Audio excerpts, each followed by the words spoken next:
Dr. Fauci, thank you so much for being with us. A lot of questions people have in light of this new variant, in light of the fact that we are going into the holidays. We're going to try to get through as many of them as possible. The one that I think is top of mind for most is, how dangerous is Omicron if you are triple vaxxed, meaning you are vaxxed and boosted?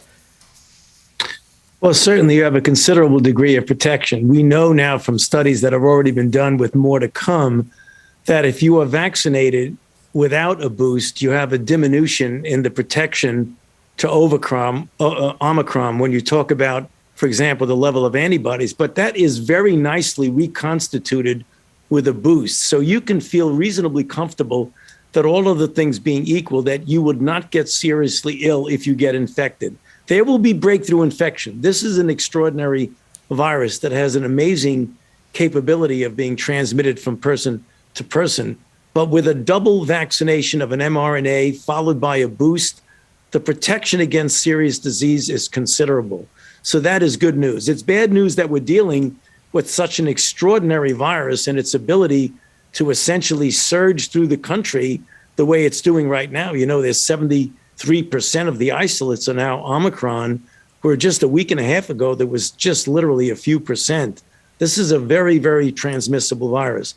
But vaccine with booster is a very important tool in the armamentarium against this. And for people who do not have the vaccine?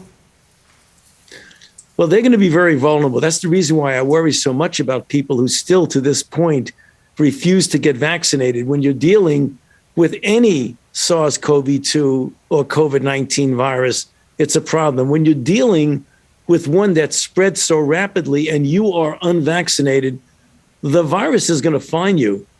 And I know there are going to be a lot of people who may get minimal symptomatology, but there are a lot of people that are going to get seriously ill if you are unvaccinated. And that's the reason why, despite the recalcitrance on the part of so many people to get vaccinated, we continue to encourage them, particularly in the context of this new variant, to please get vaccinated. And if you are vaccinated, make sure you get your booster in time.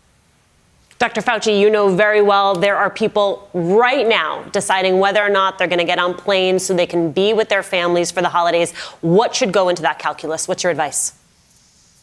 Well, certainly any kind of travel increases the risk. If you are careful and prudent and the travel that you are about to do, you feel is important, necessary travel, like seeing a member of the family that you've not seen for a long time.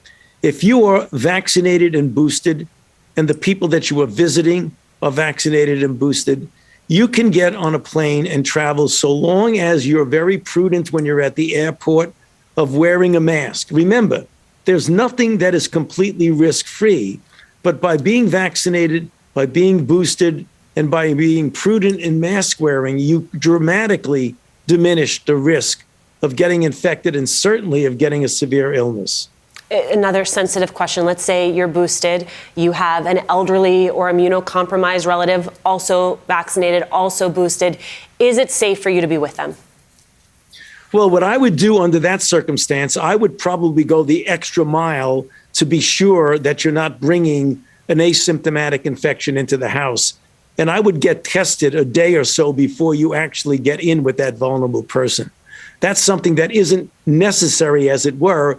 But when you have a very special circumstance, like someone who is immune compromised, you want to go the extra mile. And I would recommend that you get a test to show that not only are you vaccinated, not only are you boosted, but you know as of yesterday or today that you're not infected. I don't need to tell you those rapid tests have become increasingly difficult to access. People calling up their pharmacies, not able to get them. Here in New York City, lines 2 hours long. How then do you make the decision if that test isn't readily available?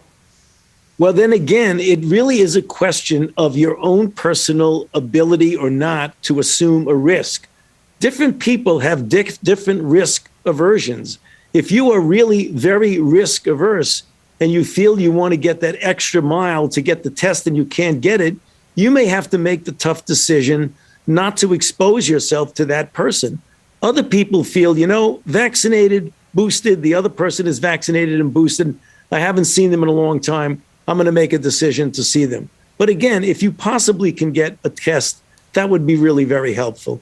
There are a lot of individual decisions about the risk you're willing to take. The only thing that we as public health officials and physicians and scientists is to give you, to the best of our ability, the data that we have about the risk.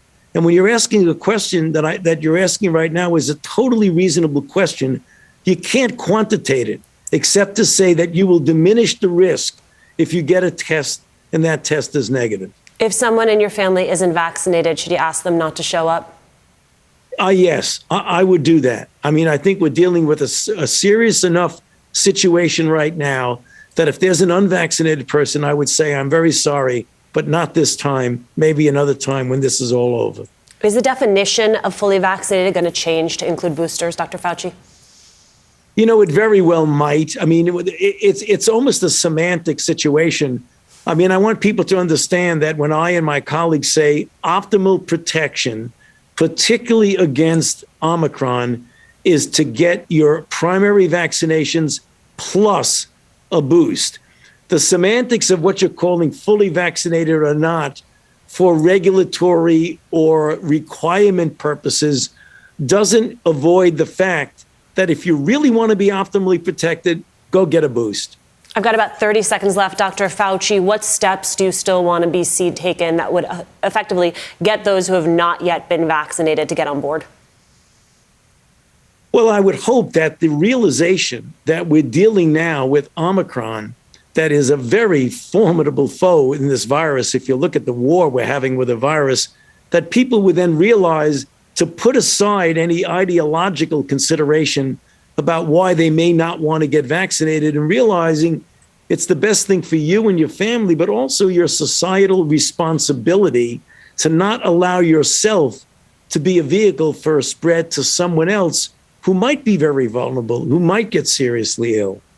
All right, Dr. Fauci, thank you so much. I'm told it is your 81st birthday on Friday, so a happy birthday, happy early birthday to you, Dr. Fauci. Thanks so much for your time. Yeah, thank you very much. Thank you for having me.